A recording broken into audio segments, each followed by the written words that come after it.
The question was a little more specific. It was, of course, not a defense of Nazis, neo or otherwise.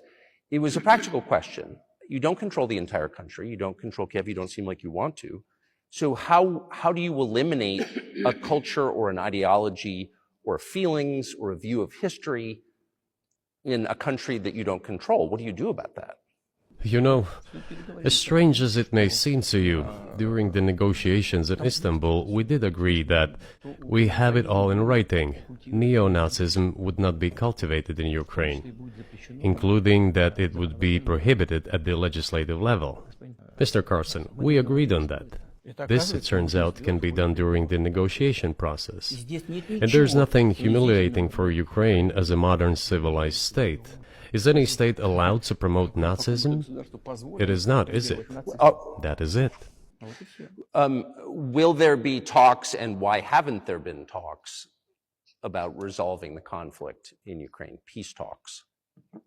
They have been. They reached a very high stage of coordination of positions in a complex process, but still they were almost finalized. But after we withdrew our troops from Kiev, as I have already said, the other side threw away all these agreements and obeyed the instructions of Western countries, European countries, and the United States to fight Russia to the bitter end.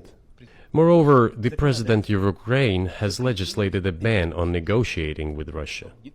But how are we going to negotiate if he forbade himself and everyone to do this? We know that he is putting forward some ideas about this settlement, but in order to agree on something, we need to have a dialogue.